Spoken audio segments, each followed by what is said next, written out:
action news. Some tidbits from around the NFL. Maybe they're actionable at the window. Let's start with the Browns announcing that Joe Flacco will be the team's starting QB for Week 1 against divisional and in-state rival Cincinnati. Flacco will also start in the team's preseason finale against the Rams on Saturday. All right, Joe. Some player props are hot off the presses at ESPN BET Sportsbook for Joe Flacco. Now that we know he will be the Week 1 starter, did any of them catch your eye? Has there ever been more hype around a preseason quarterback battle that resulted in nothing? Okay, Flacco, great. I'd look to a Flacco prop. The touchdown prop is 14.5. I'd look to the under. 25 quarterbacks hit this mark last year, so it's not like it's that tough, but I have questions about a lot of things. Number one, how often is Cleveland going to score this year? Not exactly projected to score a whole lot of points with that offense. Number two, how long is Flacco going to be the starter, right? Are we going to use him for 15 weeks, or are we eventually going to turn it over to the backups? Number three, Stefanski likes to run the ball. Are we going to be throwing a whole lot to begin with? Probably when they're trailing late in games, but if you're looking for anything here, I'd be looking for Flacco under 14.5 touchdowns. That Week 1 like price, though, the Cincinnati money, it was Cleveland money. It was as high as Cincinnati minus like 6.5 on the road to Cleveland, down to 5.5. So keep an eye on that. All right, more action news in the NFL. Staying at the QB position, but moving to L.A. Matthew Stafford. Joe practiced for the first time during training camp today. He had been sidelined because of an aggravated disc in his back. Head coach Sean McVay on having Stafford back at the helm. I know you guys will be wondering, it was good to be able to have Matthew out there. He did a good job today. I thought he looked good, but, I don't really have any updates. I think there was a lot of intended information, but there's no updates. We're going to keep it a day and really a week at a time, but it's great to be able to see him out there today, and, we'll see how this afternoon goes and tomorrow. Erin going to weigh in with this news. Is there any action you would bet on the Rams based on Stafford's return? I mean, we've talked about this for the last couple of weeks, and the line has moved from 10.5 to 9.5, but I still do lean under on this. I don't expect this team to be as good as they were last year, considering they got 10 wins, but 5 of those wins came within the last 6 weeks. They started off really slow. And we also know with Matthew Stafford heading into the season, if there's already this many issues and still a day-to-day situation, if a quarterback who's also, yes, a veteran, but also much older, that is a reason for concern. As well as that defense. Last year, 26th in defensive DVOA. And yes, they could technically on paper be better this season. I just think with their schedule getting more difficult and just some regression from the team overall, and considering they got to 10 wins with that stretch at the end where they were really great, I don't really like the win total right now at 9.5, so I'm going to lean under on them for this upcoming season. All right, does seem to be some fragility at quarterback with Matthew Stafford back at practice, but we'll see if he's ready for Week 1. Meanwhile, in Chicago, Caleb Williams and the Bears put on perhaps the most impressive performance of the preseason last night, beating the Bills 38-0. Williams went 6 of 10 through the air with 107 passing yards, and this touchdown strike to Olamide Zaccheaus. Anita Marks. After the action you saw last night at Soldier Field, are you buying the Bears hype after that game?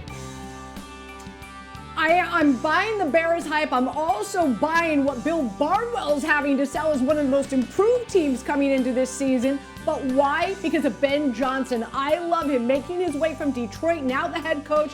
I think he's going to get the most out of Caleb Williams. Love the wide receiving core, love the offensive line. He's going to play a lot of 12 personnel. However, I'm going to go under their win total. Listen, they only won 5 games last year. I think they'll improve, Tyler, but 9 games is a lot, especially you're talking about a defense with some big concerns with their pass rush. Also, they've got a very difficult schedule, and they're playing in arguably one of the most competitive divisions in the NFL, and that's the NFC North, as we know. Here's another bet that I do like because I love that offense so much. Give me DJ Moore over his receiving total of 1,000 yards. I think Ben is going to utilize him like he used Amon-Ra St. Brown in Detroit. Love DJ Moore this season. Yeah, if Bears fans see a quarterback throw for 4,000 yards for the first time in team history, that's plus 250 at ESPN BET, something Williams is trying to do. Again, a 17-game schedule. I know that's a bet that I'm willing to make there with Caleb Williams after what I saw last night. We're at that point in the calendar A division a day on ESPN Bet Live before we're ready for kickoff. Really threading the needle here with this. We got 8 days left, I guess. Odds to win the NFC East. As you can see, that's where we're going to start. Surprise, surprise. The Eagles are your odds-on favorite after winning last year on their way to the Super Bowl. Commanders are the second most likely team according to ESPN Bet with the Cowboys-Giants. Look at the G-men, big long shots there. All right, Erin, Anita, Joe, let's dive into the NFC East. Erin, starting with you, are you buying your Birds to effectively defend their NFC East title? I think, Tyler, it's going to be incredibly difficult considering we haven't seen a repeat champion since the 2003-04 season. When I'm looking at the Philadelphia Eagles, the one way that I would bet them, and I kind of said that with a Philly accent there, sorry about that, is I would go under their win total of 11.5.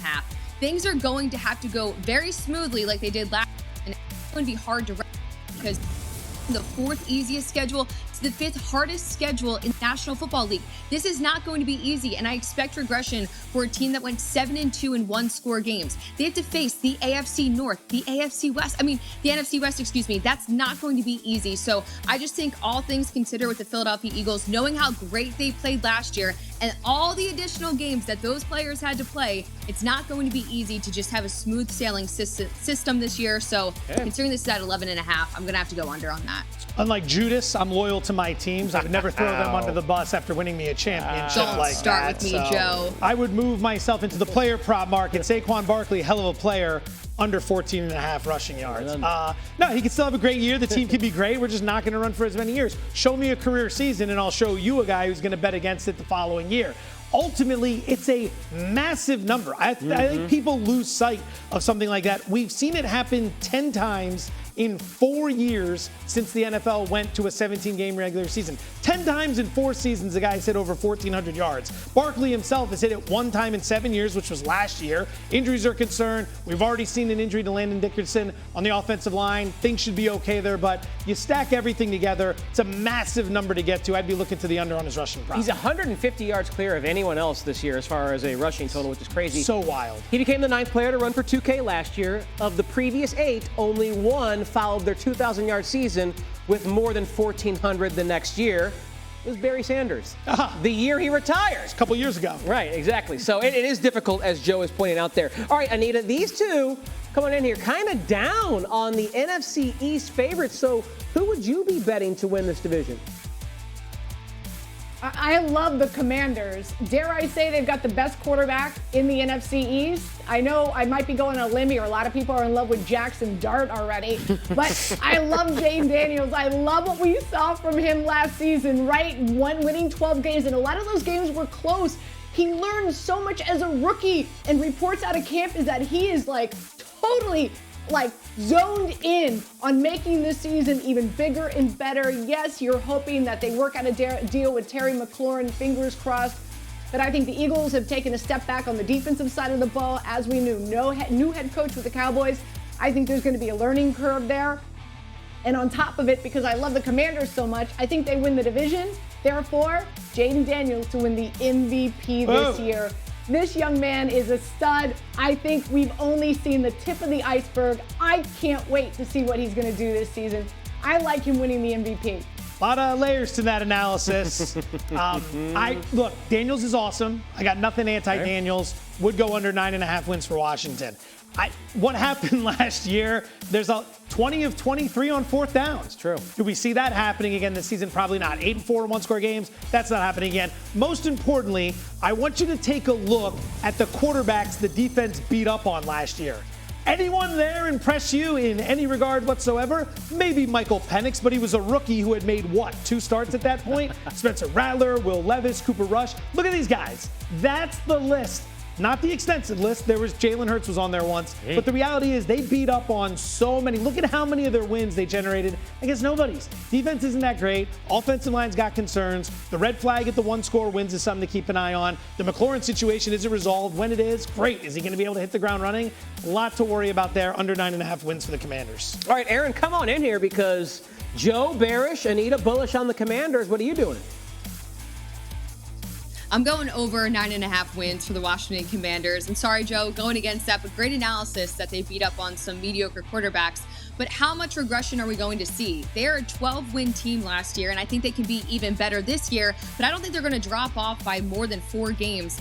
I just think overall, I believe in Jaden Daniels. I think that this team is well-rounded in terms of the young talent, as well as some of those veterans, and just the coaching staff I believe in as well. Now, of course, Joe, again, making great points that you're thinking a team that got so high, that exceeded expectations, that had a win total of 6.5 going into last year, would see some regression. I agree with that. I just think with the number being at 9.5, I would go over for this year. Look at that. I know she disagreed with you, but very complimentary of your analysis there. I stopped listening as soon as she disagreed at the beginning. All right, Erin and Okay. Anita liking the over. Joe, though, under 9.5.